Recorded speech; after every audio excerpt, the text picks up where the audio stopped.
Vamos começar o nosso evento. Para quem não me conhece, meu nome é Lara Oliva. Eu sou advogada e coordenadora da Comissão de Direito de Família aqui da subseção da OAB em São José do Rio Preto. O nosso evento de hoje é realizado em parceria entre a Comissão de Direito de Família, a Comissão de Direito Sistêmico, representada pela coordenadora doutora Letícia Segato, e a Comissão da Justiça Restaurativa, coordenada pelo doutor Gabriel Hernandes. Eu vou fazer a composição da mesa virtual. Eu vou pedir licença para colocar um mudo no microfone de vocês e conforme eu for passando a palavra, eu vou liberando as... A própria pessoa vai tirando o seu mudo e pode ficar à vontade para fazer a sua exposição. Bom, a mesa virtual de hoje é composta pela Sueli Aparecida Lopes, que trabalha no Núcleo de Justiça Restaurativa do Tribunal de Justiça de São Paulo, na comarca de São José do Rio Preto. Também é composta pelo magistrado, Dr. Ronaldo Guaranha Meg, juiz do TJ São Paulo, titular da 2ª Vara de Família e Sucessões da comarca de São José do Rio Preto. Pelo advogado, Dr. Gabriel Mendonça Hernandes, coordenador da Comissão de Justiça Restaurativa. Pela doutora Letícia Segato de Oliveira, coordenadora da Comissão de Direito Sistêmico, e por mim, doutora Lara Oliva, coordenadora da Comissão de Direito de Família. Gostaria de agradecer a presença de todos, principalmente da Sueli e do doutor Ronaldo, né, que se dispuseram a participar desse evento com a gente. E, bom, como o doutor Marcelo Henrique falou, após a nossa reunião, vai ter um evento em que o doutor Henry, nosso vice-presidente, vai dar uma palestra também. Então, nós temos exatamente 1 hora de evento aí. Então, temos que a plataforma Zoom tem que estar liberada umas 6h10. Então, eu peço para quem tiver perguntas para ir mandando para a gente no chat e, ao final, conforme a gente for dispondo do tempo, eu vou passando as perguntas e direcionando para a pessoa que foi perguntar. Doutor Marcelo, o senhor gostaria de dar algumas palavras? Doutora Lara, só para nós ganharmos tempo, só queria reiterar, nosso evento está sendo gravado e depois poderá ser, inclusive, disponibilizado no YouTube. Agradecer a presença de todos e reiterar o meu agradecimento pela presença do doutor Odinei Rogério Bianchim, nosso conselheiro seccional. Agradecer a presença dos nossos expositores, a Sueli e o doutor Ronaldo. Parabenizar você, doutora Lara, doutor Gabriel e doutora Letícia, pelo evento em nome da nossa 22ª subseção. E desejar e sejam sempre bem-vindos, meus amigos, advogados e advogadas, aqui da nossa 22ª subseção. Muito obrigado a todos. Obrigada. Sueli, a palavra está com você.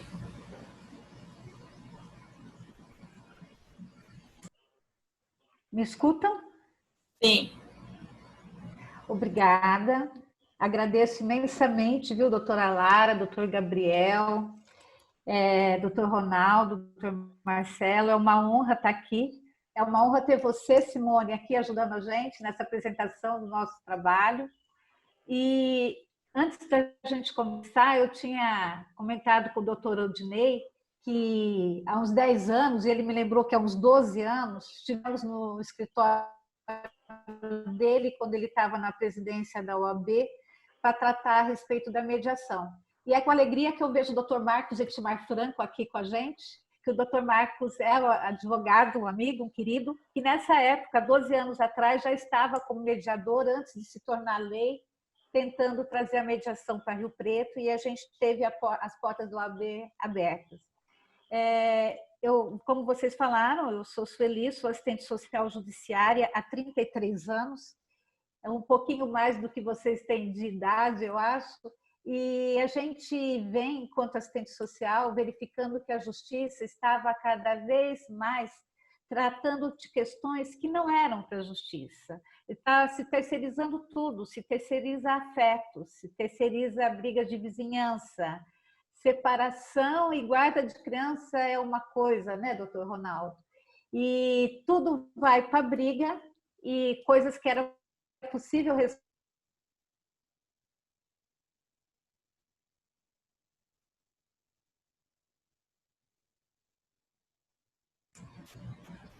Parece que travou o vídeo da Sueli, foi só para mim? Não, doutora Lara, às vezes a conexão dela está baixa. William, por favor, informe se a conexão dela... Está dando para ouvir? Agora sim.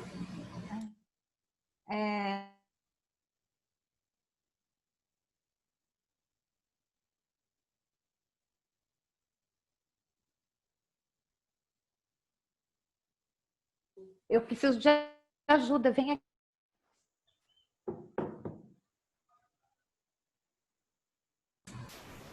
Pronto, Sueli, parece que agora destravou.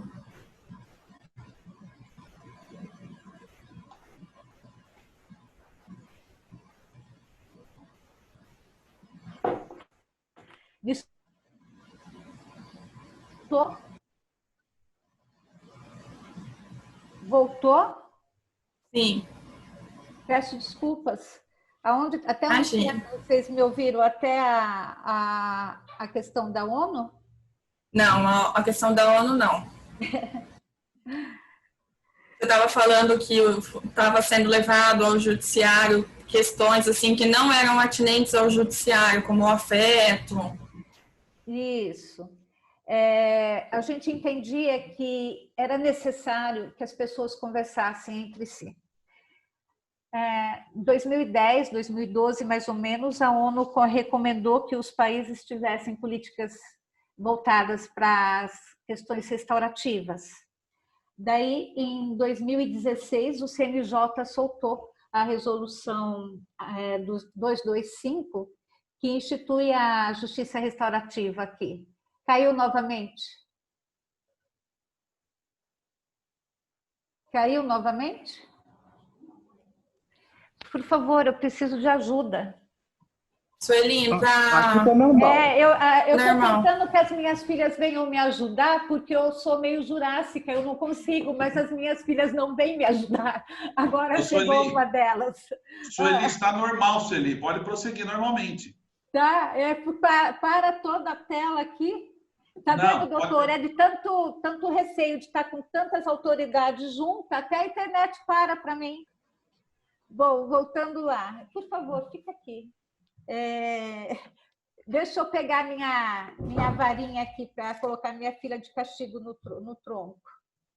Então, a resolução 225, ela veio regulamentar a Política Nacional de Justiça Restaurativa no Poder Judiciário, né? Em Rio Preto, a gente começou com a vinda do doutor André Luiz de Souza, promotor de justiça, seguida do doutor Evandro Polarim. Então, em 2016, a gente criou o nosso eixo social. Então, aí eu entro na história de Rio Preto. O que a justiça restaurativa prega? Ela não se opõe à justiça retributiva, se pratica a justiça da mesma forma como ela é feita, só que a restaurativa tem um olhar para a vítima.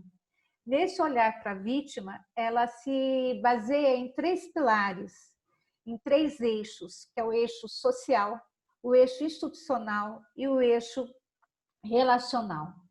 O eixo social em Rio Preto foi criado em 2016. Nele participam a OAB, desde o início, desde 2016, que a doutora Ana Castro, ela era representante da OAB, depois teve a doutora Beatriz e hoje nós temos o doutor Gabriel, indicado pelo doutor Marcelo. Participa a OAB, participa a Polícia Militar, participa as faculdades, Unip, Unorp, Unip, Faceres e Unesp. Participa o Ministério Público Federal, participa o Ministério Público Estadual e a sociedade civil. Vários representantes da sociedade civil, inclusive de organização social como o Amor Exigente. Esse eixo social, ele tem a função de discutir entre si os aspectos que levam à violência. Eu vou dar um exemplo. Não sei se vocês lembram, há mais ou menos uns 2 anos, na Escola do Solo Sagrado, um adolescente foi pego com uma arma dentro da sala de aula. A arma estava enferrujada, mas foi matéria de jornal e tudo mais. Esse problema desse adolescente que entrou na vara da infância como sendo ato infracional, ele foi levado para o eixo social para discutir um pouco a questão da violência naquele bairro. Então, nós começamos a frequentar aquele local na escola e foi verificado as precárias condições da escola, e a escola não era aceita na comunidade, e o eixo social fez uma ação lá. Isso é um exemplo, né? Uma outra ação do eixo social foi trabalhar junto aos políticos da cidade, e a gente conseguiu a aprovação de uma lei municipal que institui a justiça restaurativa como política pública no município de São José do Rio Preto. E o eixo se reúne, ele se reunia mensalmente, depois ele deu uma espaçada nessas reuniões, e agora a gente estava retornando quando entrou a pandemia. Mas tem um pessoal muito bacana que está sempre conosco, todas as universidades, com exceção da FUFARM, as demais todas fazem parte, a Unilago, inclusive. Daí nós temos o eixo institucional, que é a mudança de olhar. É, por exemplo, o que o doutor Gabriel está fazendo na Comissão da Justiça Restaurativa, é tentar levar um outro olhar para o seu ambiente. Tá? Nisso a gente tem eventos, seminários, cursos. A gente teve, mais recentemente, um curso com a Júris, que é a Associação dos Juízes do Rio Grande do Sul, que veio aqui capacitar o nosso pessoal. Leide, que está aí conosco, foi para lá fazer o curso, recomendou e nós conseguimos trazer para cá, que é para capacitar os facilitadores, né? E nós temos o eixo social, o relacional, que aí já é a prática propriamente dita. No eixo relacional, nós fazemos os círculos de diálogo, de apoio, círculos restaurativos. Vou dar um exemplo também para vocês que eu acho interessante. Não aconteceu aqui, nós temos alguns exemplos aqui, mas só para clarear um pouquinho o que seria a justiça restaurativa e o que seria o eixo relacional, eu vou citar o juiz de direito de Tatuí, Dr. Marcelo Salmaço, que sempre relata a história de um adolescente que entrou na casa de uma idosa e furtou o celular dessa idosa. Ele respondeu perante a vara da infância pelo ato dele, só que quando eles foram verificar, tinha uma dor muito grande nesse ato desse furto, porque nesse celular estavam as fotos da mãe da dona do celular, da senhora, que já era idosa, e a mãe tinha falecido e ela não tinha foto em nenhum outro lugar, e ela perdeu as recordações da mãe. Então, o que a justiça, aplicando uma medida socioeducativa, ela pune, entre aspas, esse adolescente que fez o furto, nós temos a dor da vítima, que não adiantou nada o menino cumprir a medida, ela continua sem o celular, ela continua sem as fotos. A justiça restaurativa no círculo coloca a vítima e o ofensor, a família do ofensor, nesse caso por ser adolescente, e membros da comunidade que podem colaborar. E faz ali o trabalho no círculo, com perguntas direcionadas, onde todos se manifestam, independente se é facilitador ou não, todos se manifestam, respondem aquelas perguntas e tenta chegar num consenso. Neste caso de Tatuí, em específico, o menino passou a prestar serviços num asilo, e ele se aproximou dessa idosa parece que era professora, ajudou ele, e ele conseguiu sentir, ele percebeu que não foi só um celular que ele furtou, ele trouxe um dano para essa vítima. E a justiça restaurativa tenta verificar isso, esse dano, tenta restaurar essas relações. A Leide, ela faz um trabalho que é o Sal da Terra nas escolas, agora acho que está em uma escola estadual, em que ela leva também a justiça restaurativa, ela fala com esses alunos, e nós temos a Rede Municipal de Educação trabalhando as questões restaurativas, inclusive todos os regimentos internos da rede municipal agora devem ter alguma prática restaurativa presente. E nós tivemos a felicidade da Deise, que é membro do Eixo Social, ter um trabalho de justiça restaurativa aprovado na Bélgica, num congresso internacional, e ela foi para lá representando o Brasil e levando a experiência de São José do Rio Preto. Isso foi bem bacana. Só que, tal como a gente estava com a mediação, e daí nós fomos para a justiça restaurativa, parecia que ainda não estava legal, estava faltando alguma coisa, né? E outro dia eu li sobre Gandhi, que eu achei bem interessante, que Gandhi foi questionado como que ele conseguia tantas pessoas para auxiliar, e ele falou que quando a causa é para o bem, as pessoas surgem, e assim foi conosco, porque nós trabalhamos basicamente com voluntários, com exceção da Leide e da Patrícia, os demais são voluntários. Quando eu falo nós trabalhamos, sou eu e Marinês, assistente social que trabalha comigo nisso. Nós estamos, o nosso núcleo está sob o comando do Dr. Evandro Pelarim, que nos dá muita liberdade de trabalho, muito apoio. E estávamos nós lá trabalhando as questões da justiça restaurativa e veio a sargento Paganelli, eu não sei se vocês conhecem, e falou da constelação familiar, né? Que ela estava terminando o curso e ela queria introduzir a constelação familiar. Nós adoramos a ideia e já compramos a ideia e fomos fazer, a Polícia Militar a proibiu de fazer. Daí a gente ficou sem ninguém, mas Marinês e eu não somos de desistir. E daí vem a família do doutor Gabriel, do doutor Gentil, e nos fala da doutora Nicenei, advogada e consteladora familiar, né? Junto com isso, procuramos a Simone Fazanelli, não sei se vocês conhecem, que nos apresentou a Valéria Pedroso. Introduzimos ali conosco a mediação, ou melhor dizendo, a constelação. Daí o que aconteceu?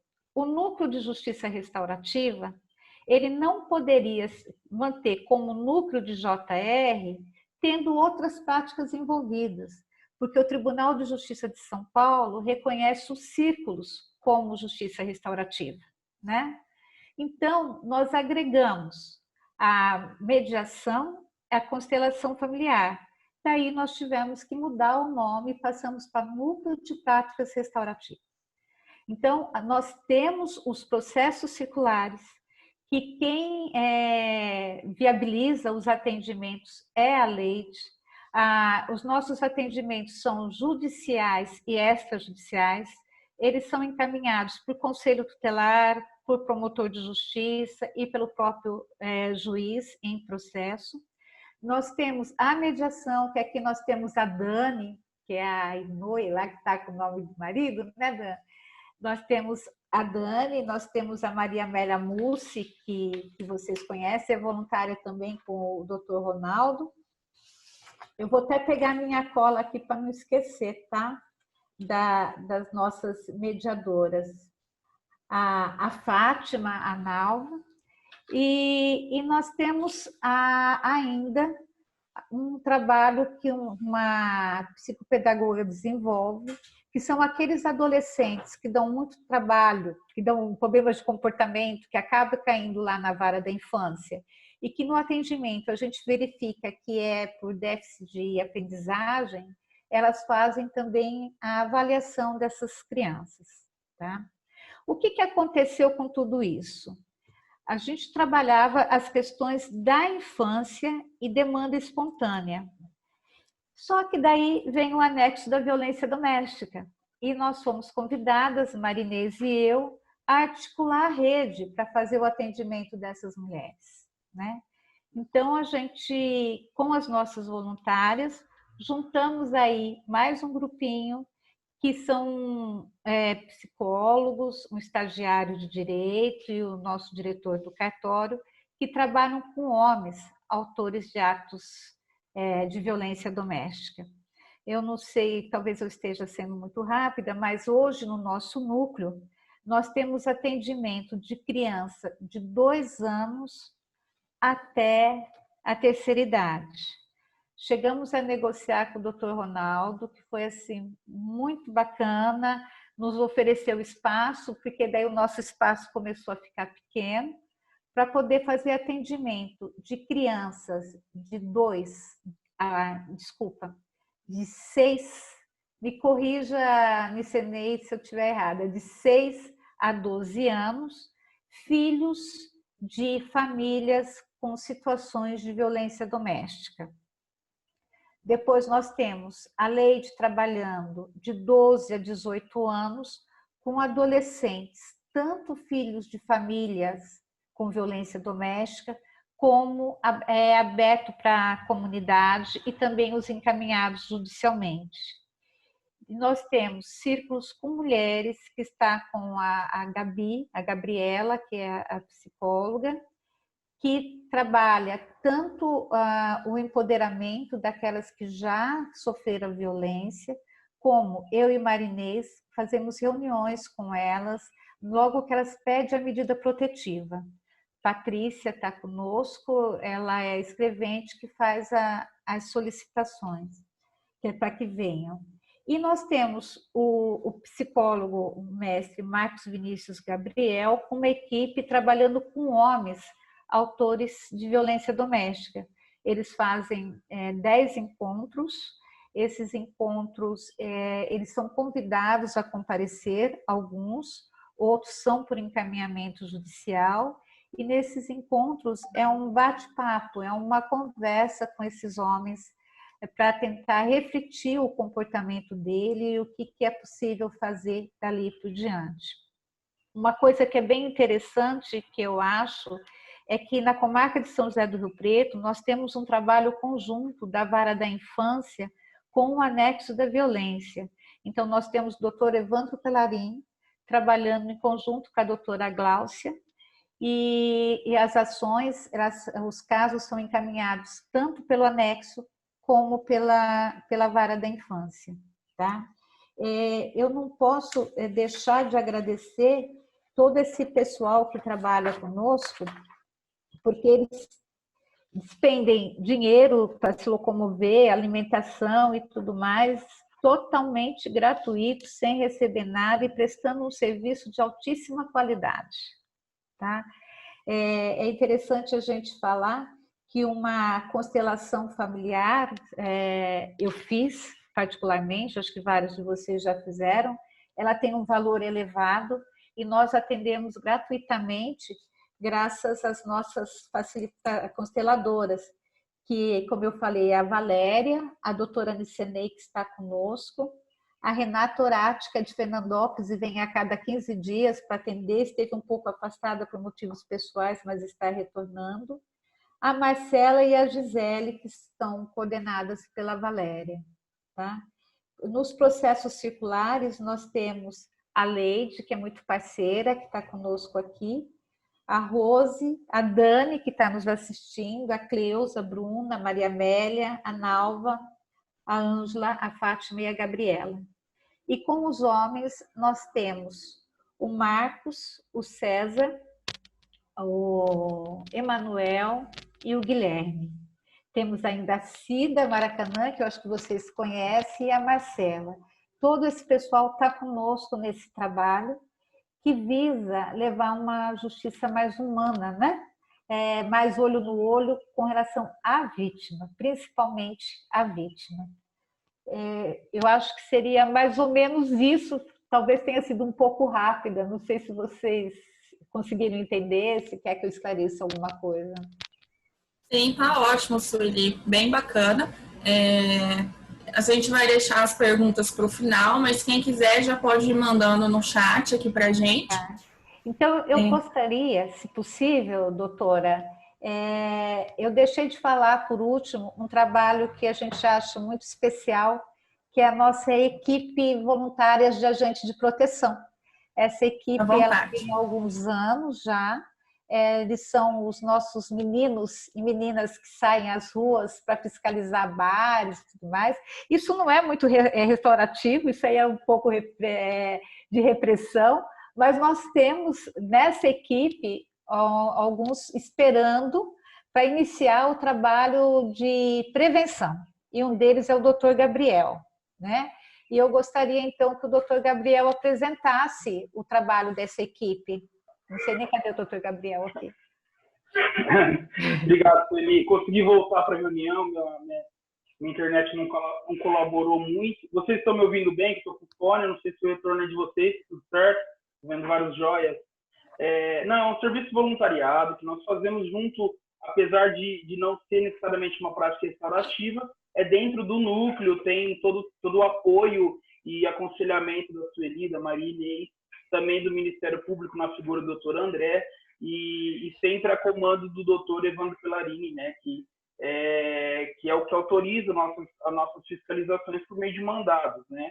Alguns de vocês nós já nos encontramos em eventos como Rodeio Caltribus, alguns bares, algumas festas, e sempre na qualidade de agente de proteção, que nada mais é do que olhar para a criança e para o adolescente como vítima. Eles são vítimas, apesar do lugar e da situação que eles se encontram, para nós eles são vítimas e têm que ser, dessa forma, portanto, protegidos por nós, né? E sempre procurando destinar essa criança e adolescente aos cuidados e amparos dos responsáveis legais.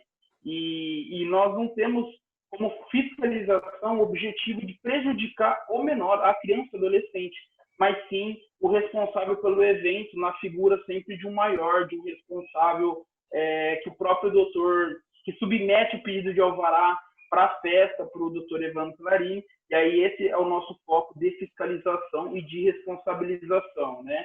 Nós estamos com um projeto, né, Sueli, de capacitar as reincidências desses responsáveis pelas festas por meio de palestras, de cursos, de conscientização, para que eles entendam o nosso papel, entendam que nós não estamos na intenção de prejudicá-los de forma nenhuma, e mais na intenção de aconselhar, na intenção de evitar que tenham problemas até mesmo de pecúnia, né, de multas perante o Poder Judiciário. Né? É um trabalho voluntariado, que nós trocamos a nossa balada para fiscalizar a balada, e sempre na intenção de tirar a criança e o adolescente de uma situação de risco, né? E até dentro desse trabalho de conscientização, a Leide já trocamos figurinha uma vez, né, Leide? Uma palestra no colégio também, no colégio, se não me engano, foi no Monsenhor, né? E também dentro da Fundação Casa, tanto de Rio Preto como de Mirassol, nós temos um trabalho de conscientização por meio de palestras que são solicitadas pelos próprios responsáveis da Fundação Casa. Eles pedem temas, nós desenvolvemos esses temas com uma linguagem mais acessível e compartilhamos com os jovens dentro e durante enquanto internos, né? Se eu conseguir explicar, foi muito rápido. Complementando, esses trabalhos que a gente faz, com exceção dos grupos com crianças e adolescentes, todos já estão em pleno desenvolvimento. O que aconteceu com os grupos de criança e adolescente? Nós íamos começar quando paramos por conta da pandemia, né? Mas os ciclos existem, o Sal da Terra existe, o trabalho com os homens teve que ser interrompido, mas a gente já estava no 3º grupo e todos em pleno vapor aí. E também gostaria só de acrescentar para vocês, quando eu falei do eixo social, é tão importante o papel da sociedade na questão da justiça restaurativa, que através do eixo social nós criamos uma associação, a Associação Bem Comum, a ABC, que é a doutora Nicenei, que é a presidente dessa associação, né? E essa associação visa, o nosso objetivo inclusive, remunerar esses voluntários no futuro próximo, para que esse trabalho não seja interrompido, porque nós temos já vários profissionais que deixaram de estar conosco porque conseguiram emprego, por conta de agenda, não poderia estar fazendo o trabalho voluntário, daí é uma perda para o trabalho nosso, né? E com a nossa associação, que já está aí em andamento, né, doutora? Já vai fazer 1 ano, a gente tem como atender isso também. Tem uma pergunta, devo responder?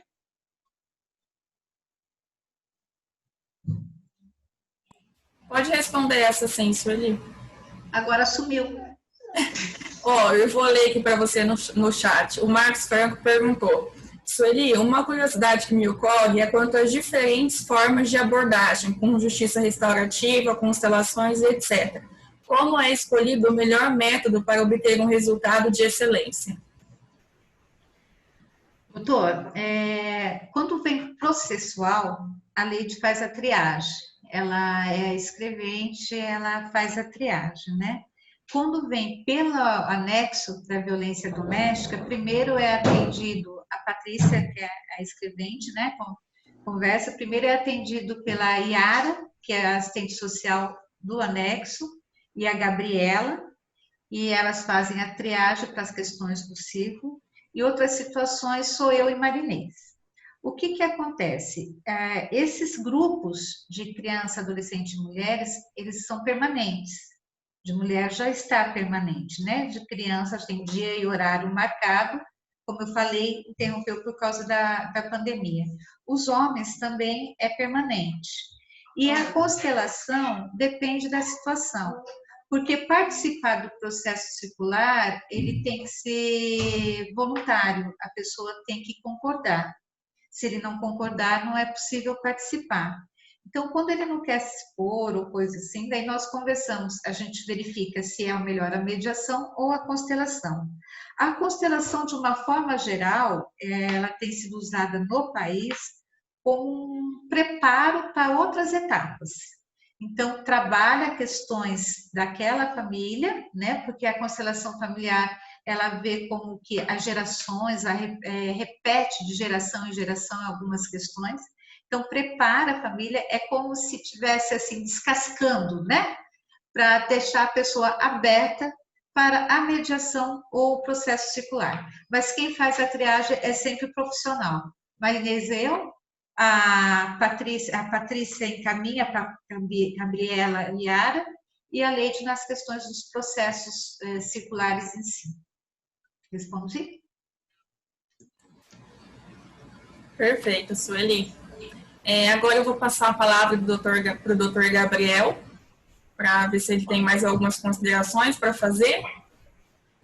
Obrigado, doutora Lara. Sueli, o que eu gostaria que você comentasse para nós, que eu vejo como é uma comissão, a origem de todo esse bate-papo nosso veio da comissão da família, como se vocês têm algum tipo de abordagem relacionado às famílias que buscam, porque, assim, só para ficar a pergunta mais clara, hoje, com o núcleo, ele ganhou fama, digamos assim. Ele ganhou seu espaço e as pessoas passam muitas vezes a procurar diretamente por vocês. E se é feito algum tipo de...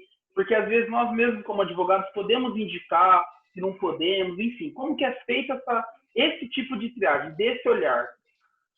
Doutor, todos que chegam são atendidos, todos. Nenhum volta sem atendimento.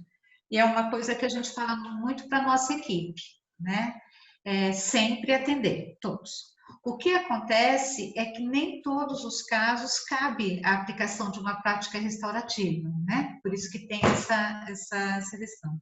Mas chegando lá, nós vamos atender e tendo aceitação, nós vamos estar fazendo um processo circular, menos a mediação, porque a mediação ela é do Sejusc, né? É lá no Sejusc que tem que ser procurada, e tem a mediação lá da vara de família. Esse trabalho não é aberto para todos. Esse trabalho de mediação que nós fazemos lá são só nas situações da infância, tá? Na época que nós iniciamos, nós chegamos a consultar o NUPEMEC para ver as questões da infância, como ficaria, e não tinha essa abertura. Então, nós optamos, com o consentimento do doutor Evandro, fazer com a nossa equipe, que, por sinal, todas as mediadoras são também facilitadoras de processo circular. Nós conseguimos, daí é uma cadeia, né, gente? E a gente não inventa a roda, não, tá? A roda já foi inventada. Então, nós copiamos de Tatuí, do doutor Marcelo. Eles também criaram uma associação, e essa associação, com recursos do judiciário das multas, apresenta projetos de práticas restaurativas e financia com o próprio recurso do judiciário. Aqui em Rio Preto, o que foi possível com o apoio incondicional do doutor André, que é o nosso promotor de justiça, é que algumas multas, alguns acordos feitos pelo Ministério Público em situações que a equipe de agentes voluntários fragou, esse recurso veio para capacitação de facilitadores nossos. Então, nós conseguimos trazer a doutora Célia Passos, ela é da OAB do Rio de Janeiro, ela é um nome internacional em justiça restaurativa. Ela veio por 2 vezes para Rio Preto, uma financiada pelo Grupo Itamaraty, que faz parte do eixo social, e outra com recursos do fundo. Dos agentes de proteção, que encaminharam através de acordo do doutor André, foi possível. Agora nós trouxemos a Ajures, já pela associação. Então, fazemos o projeto e com isso a gente paga o curso desse pessoal, porque os cursos são muito caros. A Leide, que o diga, que a Leide teve que ir para o Rio Grande do Sul e ficou lá, acho que mais de semana, né? Porque o tribunal, infelizmente, não custeia, né? Alguns casos só. Então, com isso, é possível capacitar. Então, hoje nós temos praticamente 100% dos nossos voluntários são facilitadores de processos circulares. E daí, cada caso, a gente faz a triagem para ver o que aplicar. Agora, doutor Gabriel, é aberto, sim, aberto à população, né? Menos a mediação, como eu falei para o senhor. Eu tenho um pouquinho de medo, porque os senhores advogados têm uma tetela muito ampla, eu não sei se nós damos conta de atender todo mundo, mas a gente tenta, né, doutora Nicenei? Não, a minha pergunta justamente claro que a ideia não é terceirizar um trabalho que é nosso, né? É mais entender que tem situações e tem casos, que a ideia, até a doutora Letícia está aí para não deixar eu perder a linha, mas que é justamente a posição do advogado sistêmico, né? Ele ter esse olhar, ele ter essa visão para depois aplicar isso e saber direcionar o certo cada uma das situações, né? A doutora Nicenei, minha mãe também, que pelo menos no nosso escritório já fazemos essa triagem, mas que é uma coisa nova, que pelo menos na região é nova e vem surgindo com esse olhar. Doutora Lara, tem uma pergunta aqui, não sei se você quer ler, quer passar. Enfim, a Leide fez uma consideração aqui. Leide, se você quiser habilitar seu microfone e falar, isso, fica à vontade.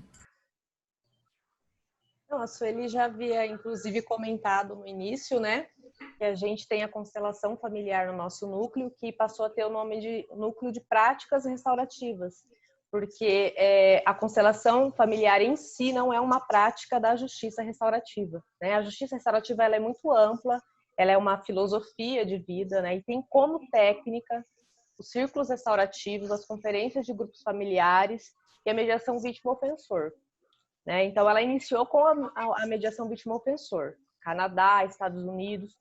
Lá, esse tipo de técnica desenvolve mais do que aqui no Brasil, porque a gente precisa de lei para isso, né? Então, assim, só fiz essa observação por causa da pergunta do Dr. Marcos, né? Então, eu não sei se eu entendi muito bem a pergunta, mas eu fiz só para fazer essa observação mesmo, porque como o pessoal, somente o Tribunal de Justiça de São Paulo, bate muito nessa tecla, né? A gente sempre está reafirmando isso, que é justiça restaurativa e não é justiça restaurativa, só isso. Tá bom? Obrigada. Da minha parte, Lara, acho que são as considerações. Não sei se você quer abrir para o doutor Ronaldo. Só queria fazer algumas considerações. Eu acho que a grande importância de a justiça restaurativa abranger o direito de família é que muitas vezes a sentença não põe fim no litígio entre as partes. Então, muitas vezes é necessário um trabalho mais humano, mais pessoal, para colocar as partes para conversarem e juntas conseguirem um resultado para o processo, né? Para elas serem... Gente, está dando microfonia aqui, eu vou só colocar mudo na Sueli para ver se melhora, pronto. Eu acho que no direito de família é muito válido outros meios de solução do conflito, porque, infelizmente, muitas vezes a sentença não põe fim no processo e acaba gerando mais conflitos, mais demandas, isso vai abarrotando o judiciário e vai causando um intenso desgaste entre as partes e aquilo vai se prolongando por anos e anos, né? Acho que o Dr. Ronaldo entende um pouco melhor disso do que eu, né? Dr. Ronaldo, fique à vontade para fazer suas considerações. Bom, boa tarde a todos. Eu quero primeiro agradecer à doutora Lara, ao doutor Gabriel e ao doutor Marcelo Henrique, doutor Ednei, meus companheiros de longa data aí, né? Também vi vários ex-alunos aqui, pessoal do fórum, estamos todos com saudades, inclusive de ver gente, né? É uma oportunidade muito boa não só de conversar, ainda que vendo nesses quadradinhos, esse acho que é o nosso novo normal, né? Por algum tempo. Realmente, pessoal, a situação é a seguinte, a Lara estava dizendo dessa dificuldade da família. O que a gente tem procurado fazer é trabalhar com aquele sistema que se chama de sistema multiportas. Quer dizer, você oferecer várias vias de entrada para a solução do litígio, para a solução do conflito, né? E aí entra mediação, que a gente faz, do ponto de vista pré-processual, é feito no SEJUSC, nós não temos interferência direta com relação a isso.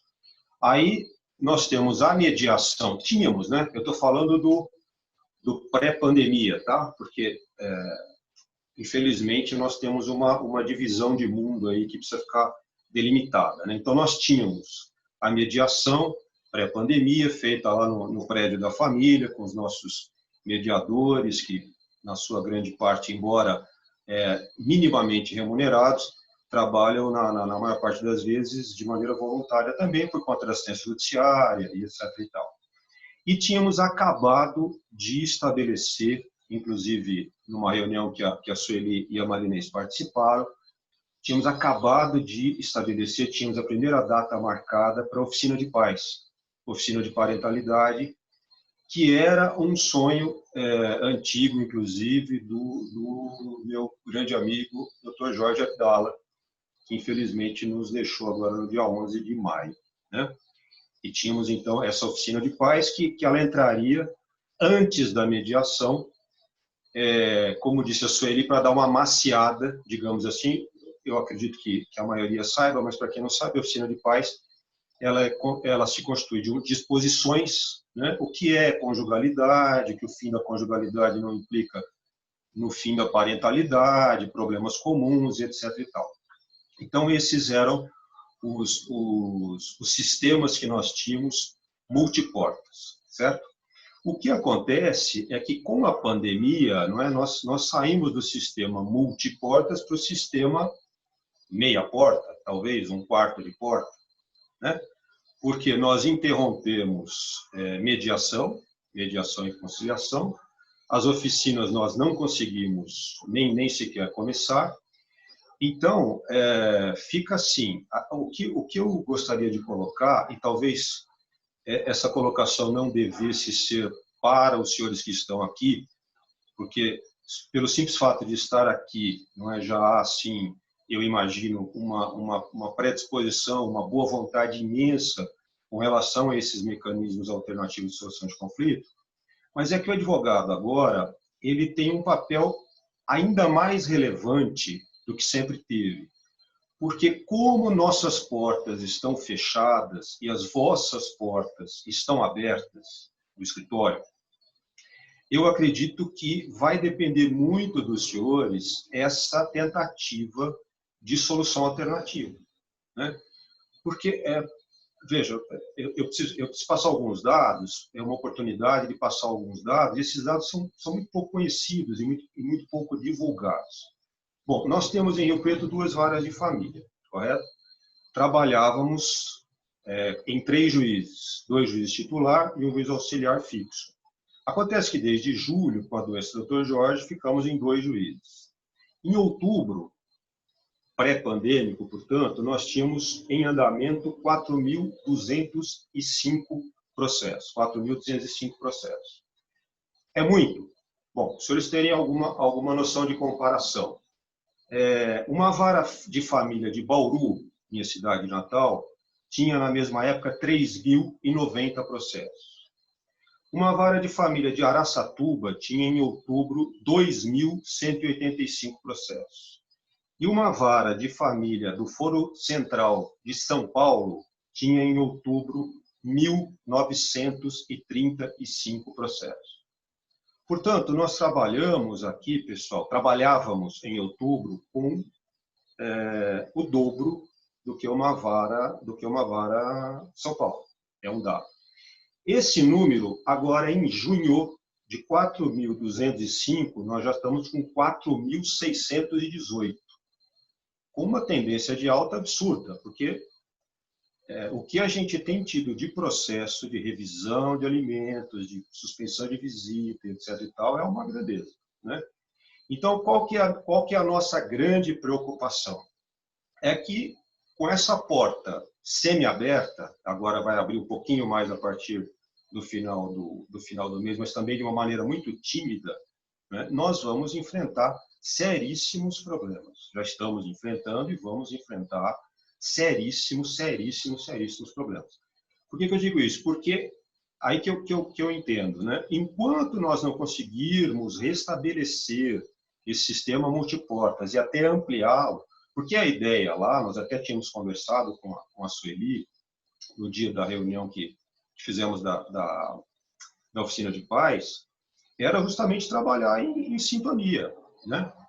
Trabalhar em sintonia, quer dizer, casos em que tem vítima, de repente encaminhar para os círculos da restaurativa.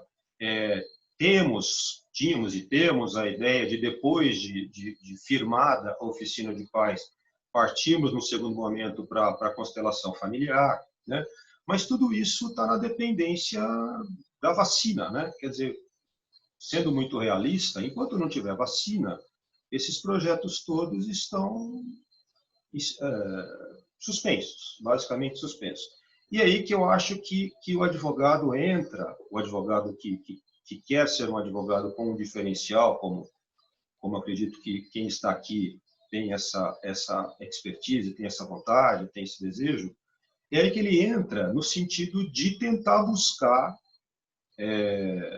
no seu escritório, mediar, conciliar. Não, mas eu não sei fazer isso. Bom, então, em busca de profissionais que possam auxiliá-lo, né, do ponto de vista extrajudicial, né, porque nós realmente estamos e vamos enfrentar, eu acho que assim, um dos piores momentos possíveis, né? Um outro esclarecimento, alguém poderia perguntar, mas por que essas coisas só começaram agora, recentemente, etc. e tal? Veja, teve alguns marcos importantes, né, Sueli? Primeiro foi o nosso prédio, né? O nosso prédio da família, ele conseguiu agregar a família e a infância, que são coisas muito próximas. Então, antes não era assim, nós ficávamos no prédio do civil e a infância ficava lá no prédio antigo, no prédio do criminal. Então, essa divisão de espaço, essa divisão de expertise, e mesmo esse diálogo, ficava muito comprometido. E nós também não tínhamos espaço, por exemplo, para a oficina de paz. Nós tentamos um convênio com a FAMER e o professor Nelson, que é professor lá da área da psicologia sistêmica, foi extremamente receptivo, mas esbarrou na questão de custo e a FAMER não quis tocar o projeto com a gente. Então, a gente estava sem espaço. E aí nós precisamos esperar o espaço do fórum ser razoavelmente adequado para isso, né? Então, eu acredito que, quando nós voltarmos ao normal, ainda que seja o novo normal, e o que eu entendo de normal é o normal pós-vacina, podem estar certos que a gente tem toda a boa vontade do mundo, não é boa vontade, a necessidade, né, de reabrirmos todas as portas desse sistema para atender as demandas de família, mediação, conciliação, se for o caso de encaminhamento, justiça restaurativa e futuramente constelação familiar. Mas enquanto as nossas portas estão aí semicerradas, né, realmente nós estamos com uma preocupação muito grande e eu acredito que o advogado vai ser ainda mais essencial do que sempre é, né? e colaborar com o sistema, com o seu cliente, para que ele obtenha uma solução em tempo razoável e uma solução que realmente resolva o problema, como a doutora Lara falou. Essa sentença do juiz, sentença de cima para baixo, ela nem sempre ajeita o problema. É muito melhor, eu sempre brinco, que a minha melhor sentença é aquela: homologo para que surte seus regulares efeitos a conciliação. Essa daí não tem recurso e o índice de cumprimento dela é imensamente maior, porque, na verdade, a solução não foi de cima para baixo, foi uma solução encontrada ali pelas partes. Acho que era isso que eu tinha para colocar. Falei muito? Não sei se falei muito, professor. Não, tá ótimo. A evolução do direito, ela costuma ser um pouco lenta, né? A portaria do CNJ, que instituiu a Justiça Restaurativa, de 2010, depois veio o Código de Processo Civil, com um intuito mais conciliatório, né, dessa resolução alternativa dos conflitos, para instituir uma cultura de paz, uma cultura de menos litígio. E no começo da pandemia, o Leandro Carnal, filósofo, fez uma colocação que os momentos de crise vêm para que a gente possa adiantar alguns processos, para que a gente possa aperfeiçoar alguns processos. Então, de repente, essa situação também vai servir para nós, advogados, tomarmos mais consciência dessa mediação e conciliação. Inclusive, a nossa última reunião da Comissão de Direito de Família foi um grupo de estudo em que a doutora Letícia Segato, da Comissão de Direito Sistêmico, conversou com a gente, né, sobre os círculos de paz, a constelação familiar e outros meios de solução do conflito. Então, eu acredito que, pelo menos, a advocacia tem buscado isso para solucionar melhor os seus casos.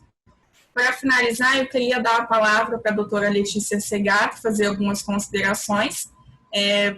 Doutora Letícia, a gente tem aí mais uns 5 minutinhos para a gente entregar a plataforma para o pessoal. Boa tarde a todos. Acho que vou procurar ser breve, complementando aí o que o Dr. Ronaldo falou.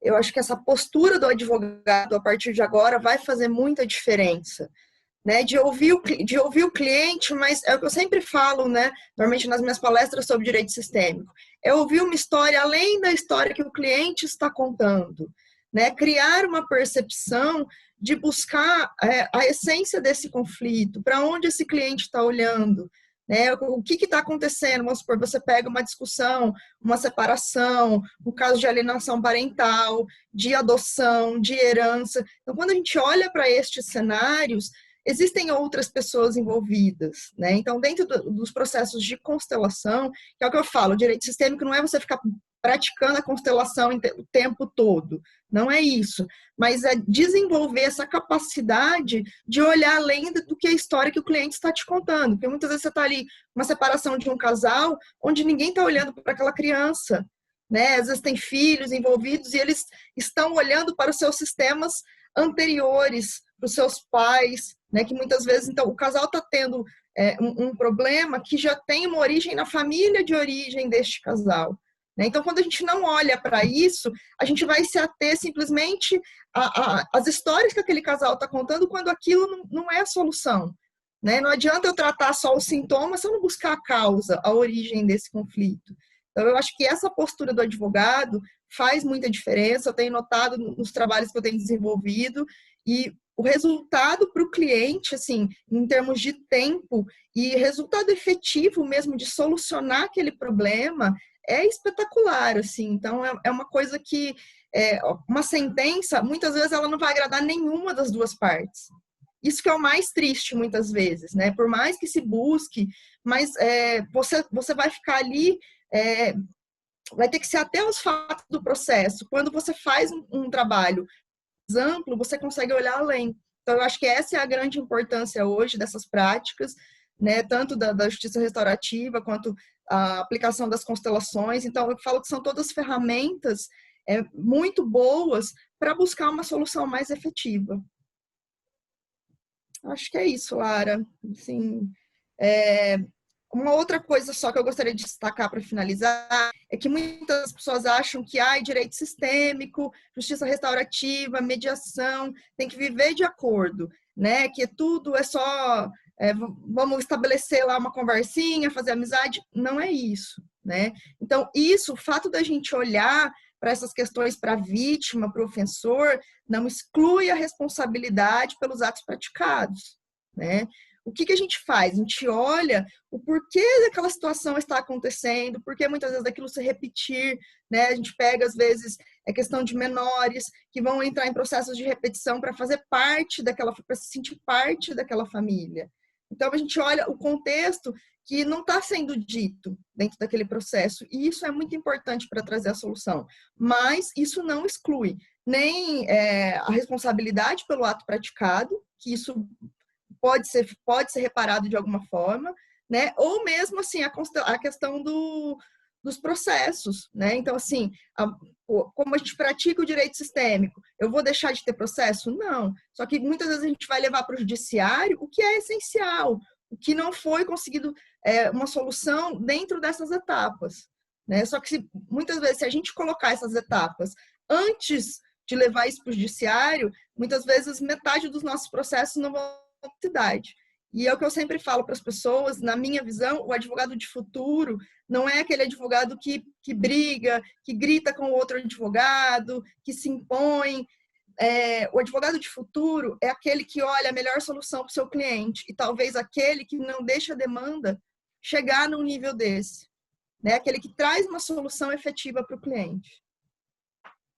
É isso que eu penso da advocacia aí. Perfeito, doutora. Alguém gostaria de fazer mais alguma colocação para a gente encerrar?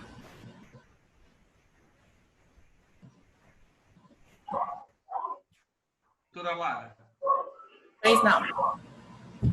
Primeiro, assim, nós temos aí essa questão de plataforma, ele pode ser exato. Então, o próximo evento é às 18h30. Então, nós temos aí alguns minutos aí, não precisamos, como acontece no presencial, ajeitar a cadeira, sair todo mundo para entrar. Então, aqui nós podemos terminar 1 minuto e o outro entra. Tá?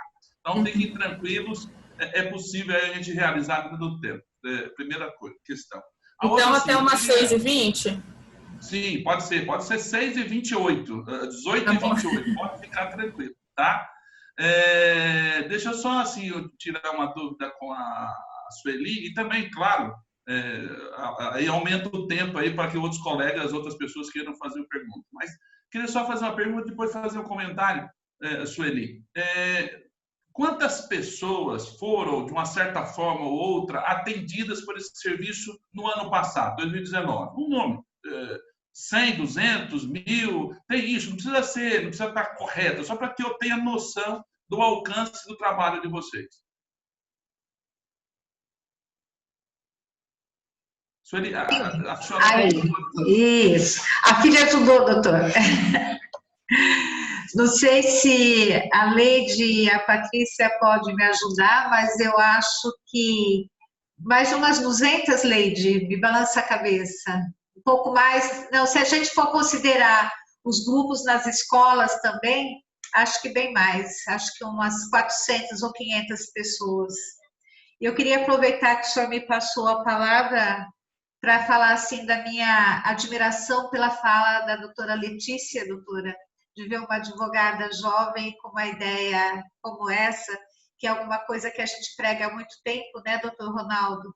De só chegar no judiciário realmente o que tem que ser do judiciário, né? Então, temos advogados admiráveis olhando mais para essa questão que está por trás mesmo, né? A mudança do olhar e tudo mais. E eu não posso deixar de agradecer as meninas que estão aqui com a gente da equipe técnica, a Simone, a Priscila, a Railda, a Valéria, que estão sempre apoiando o nosso trabalho, e as voluntárias, a Sueli, a Nalva, a Nicenei, a Dani, a Michele, que já esteve conosco e precisou sair, né, Michele? Mas está sempre apoiando, e os meninos. E colocar para vocês que nós não temos pernas para muita coisa, mas o que tiver no nosso alcance a gente faz. Então, mesmo que a gente não possa atender toda a demanda, mas tem certeza, não sai ninguém sem ser atendido. A gente vai tentar resolver da melhor forma possível, né?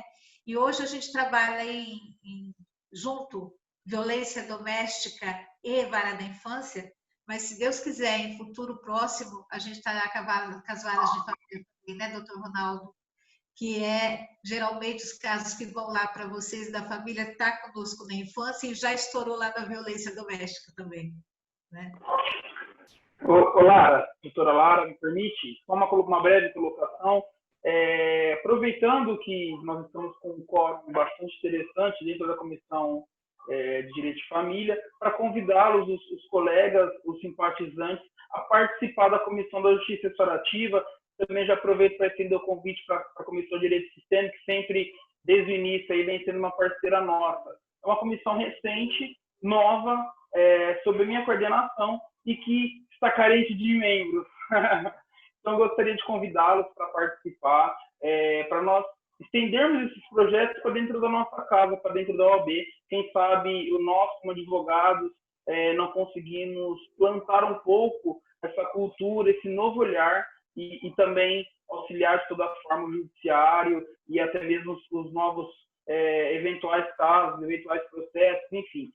Trazer esse olhar para dentro da nossa casa e trabalhar para que seja minimizado o máximo possível, né? Então, só estender esse convite pelo WhatsApp, né, doutor Marcelo? Só mandar o nome, a OAB, pelo WhatsApp da OAB, e quem não for colega advogado, está convidado como ouvinte, como participante, como palestrante, enfim, fica aberto esse convite a todos vocês. Obrigado mais uma vez pelo espaço.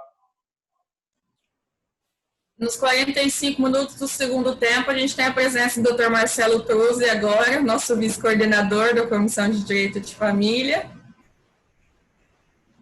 Doutora Lara. Tem uma pergunta aqui, pode responder? Pode sim, Sueli. A Isabela pergunta se os casos de família, como existe em São Vicente, salvo engano, no Rio de Janeiro, são parte da justiça restaurativa. Esses casos de família é o que o doutor Ronaldo colocou, que são as oficinas. Antigamente era oficina de pais, agora é oficina de parentabilidade, acho que o nome é esse, é um nome grande, que são as oficinas que já está engatado para começar, né, doutor Ronaldo? Só não começou por conta da pandemia, mas já vai estar iniciando. E nós vamos chamar de oficina de pais mesmo, porque parentalidade é muito afrescalhado, né? Não dá para entender muito bem, então vai ser oficina de pais. Tem uma outra pergunta, se os casos da vara de família vão para a justiça restaurativa. Não, os casos da vara de família, eles estão com a mediação e com a oficina que vai iniciar, mas a gente está em tratativa para trabalhar também algumas situações, apesar que Patrícia e Leide já de concordar comigo, vários casos que vêm para nós são casos que estão lá com separação, também algumas situações difíceis. Já tivemos alguns advogados que nos procuraram com alguns casos pontuais e foi atendido pela equipe da Valéria e da Micenei na constelação familiar. E também tivemos situação que já foi atendido pela nossa equipe lá dentro do núcleo, porque nossas colegas, eu vi que a Olga entrou aqui também, são as colegas que dão retaguarda para a gente no setor técnico. Então, Marinese e eu somos parte do setor técnico e estamos mais à frente desse núcleo de práticas restaurativas, com a articulação da rede e atendendo o difuso e coletivo. Mas se não fosse nossas colegas lá da equipe técnica, isso também não seria possível. Agradeço. Doutora Lara, se me permite, queria perguntar para o doutor Ronaldo. Doutor Ronaldo, o espaço físico para esses trabalhos, eles têm que obrigatoriamente ser do prédio da Justiça ou podemos realizar em outros prédios, e se podemos, em que tipo de espaço nós poderíamos ter esses serviços? Não precisa ser no prédio da Justiça não, doutor Marcelo. As oficinas de pais, elas são assim, na verdade seriam como se fossem salas de aula, né? Mas, assim, hoje, o espaço físico, nós até temos, naquele prédio novo lá, nós fincamos algumas bandeiras lá, porque o judiciário, os senhores conhecem aquela dificuldade, né? Já tentaram, precisa para pôr urna, precisa para pôr não sei o quê, mas nós conseguimos segurar. Os senhores, quem conhece ali, do lado da minha vara, da segunda vara, ali, logo no começo do andar, nós temos um espaço ali, com a ajuda de um espaço ali de baixo também. Nós fizemos um acordo com a Sueli, com a Marinês, com o doutor Evandro. O espaço físico nós até temos. O que nós estamos com alguma dificuldade, e estávamos em tratativa com o pessoal da Associação Comercial, é porque as oficinas, elas têm a duração de uma tarde inteira, né? Então, vai lá a família e ela é desmembrada ali, a criança de um lado, adolescente de outro, homem de um lado e mulher de outro, e passam ali à tarde. Então, há uma previsão do CNJ, inclusive, de se fornecer um lanche para essas pessoas, porque muitas delas são pessoas humildes, e mesmo que não sejam, né, vão passar a tarde inteira ali. Então, assim, e foi isso que esbarrou a questão da FAMERP, né? Foi o tal do lanche, que não precisa ser, logicamente, a gente nunca pensou em nada nababesco. Lanche é um lanchinho, uma bolachinha, um café, só para a pessoa não ficar das 2 às 6 da tarde sem comer nada, né? Então, nós estávamos em tratativa com a Associação Comercial para nos fornecer isso, e aí acredito que ia dar certo. E a gente ia começar até sem isso. A gente ia começar colocando a mão no bolso, digamos assim, fazendo um rachinha lá entre nós mesmos, porque também não é nada muito difícil, não, e se Deus quiser, vai dar certo. Muito bem. Doutora Lara, pode conduzir, depois eu gostaria de falar, mas eu acho que, de repente, o Marcelo Tuzzi quer falar. Doutor Marcelo Tuzzi. Estou só aprendendo aqui com vocês. Alguém tem mais? Sim, sim. Você quer fazer alguma consideração? Olha, se me permite, eu gostaria de fazer aproveitando o doutor Gabriel fez o convite, né, para que os nossos colegas participem aí das nossas comissões, e também gostaria de falar para a Sueli, para o Ronaldo, em nome da Comissão de Direito Sistêmico, que o que nós pudermos fazer aí para auxiliar nesse trabalho, a comissão está à disposição de vocês para estar auxiliando e para estar se envolvendo mais com vocês nessas práticas, né, para que a gente possa ampliar isso e levar isso para um número cada vez maior de pessoas. Me coloco pessoalmente aí à disposição. Eu também reitero as palavras da doutora Letícia. Se precisar, nós da Comissão de Direito de Família também estamos à disposição. Olha que a gente procura. Isso é perigosíssimo, né, Sueli? A gente vai. Oferecer para a gente é um perigo. Eu só queria... alguém perguntou a respeito de alienação parental, né? E sempre esse nexo, a Sueli me corrija se eu estiver errado. Vejam bem, né, pessoal? No direito de família, não existe conceitualmente a figura de vítima, certo? Até porque a gente não questiona mais culpa em divórcio, em dissolução de sociedade conjugal, etc. e tal. Então, assim, isso acho que é um divisor importante em relação à justiça restaurativa, muito embora a justiça restaurativa também fale de solução de conflito, e aí conflito não nos falta, né? Então, com relação à questão da alienação parental, aí nós precisamos fazer estudo pelas nossas técnicas aí, não tem como fugir disso. Agora, as questões são muito entrelaçadas, né? Às vezes, aquela mãe que estaria supostamente alienando, ela está dificultando, etc. e tal, porque ela foi vítima, por exemplo, de agressão. Ela é vítima lá do Maria da Penha. Então, essas questões elas são muito complexas, né? Elas são muito complicadas e são muito entrelaçadas. E se, aproveitando aqui, a doutora Lidiane já faz uma pergunta, deixa eu emendar rapidinho. Doutora, todos os casos, a ideia era a seguinte, todos os casos, ajuizou a ação, os casos em que tem guarda, que tem criança, que tem menor, né? Eles passariam primeiro para a oficina e depois para a mediação, e aí, se não dado o acordo, para julgamento. Então, nosso primeiro diferencial seria processo ajuizado que tem discussão de guarda e convivência. complementando o doutor Ronaldo, a questão do direito, realmente nas áreas de família não existe a vítima aí, né? Mas no ponto de vista psicossocial, para nós as vítimas são as crianças e os adolescentes, né? Então a gente procura esse olhar, mas, claro, que a parte lá, né, isso daí é uma questão do psicossocial, né?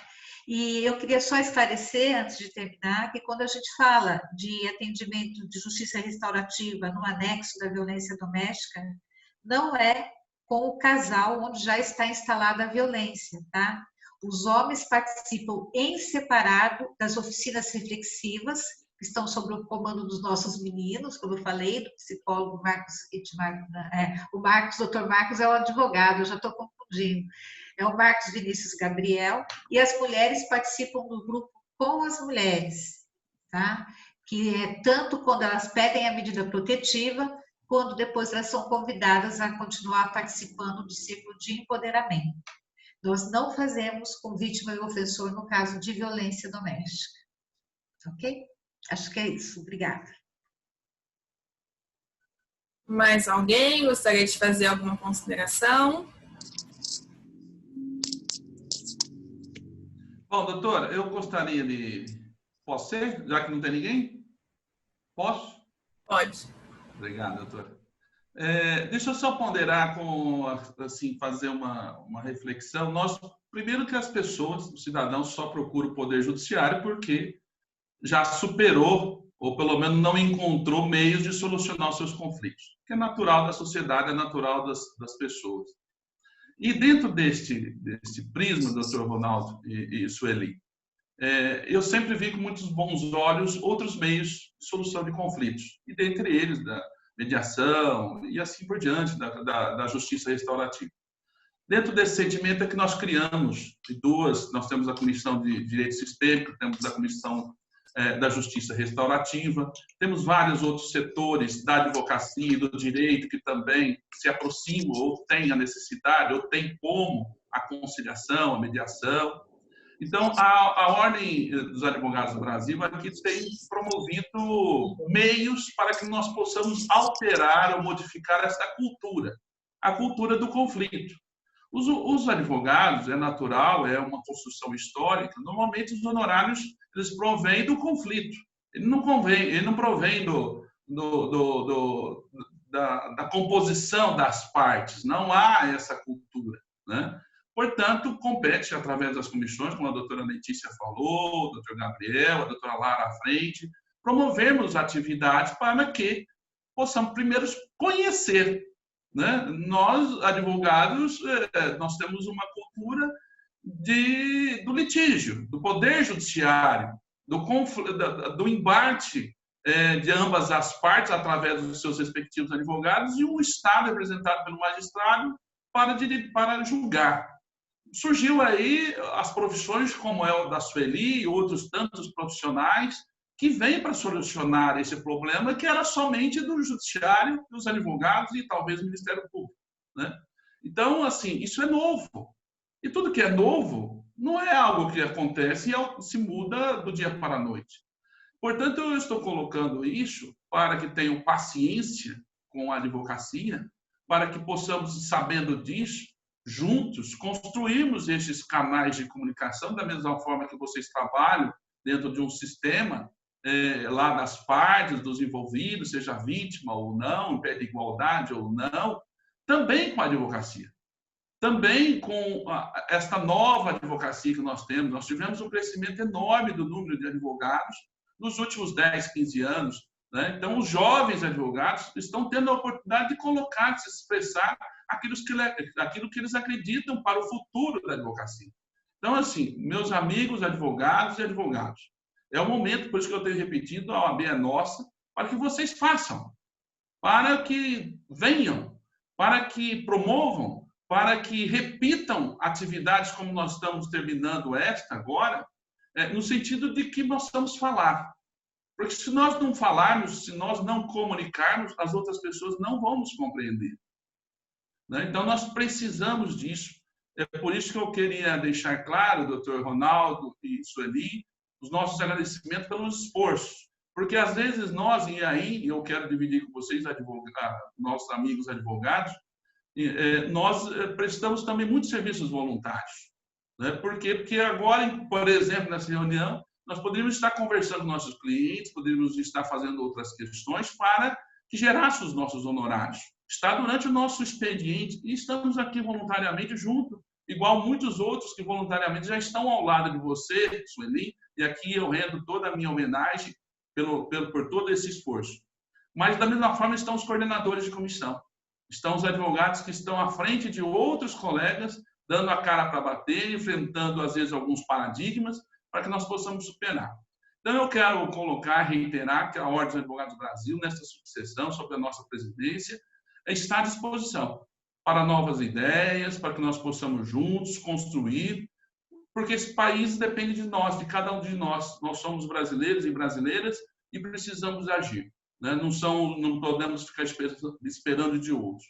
Então, por isso que eu queria dividir, doutor Ronaldo e Sueli, faço em nome de vocês, ao lado dos meus amigos, doutora Lara e doutora Letícia e doutor Gabriel, que estamos à disposição para ideias, para propostas, mas, sobretudo, para atividades práticas.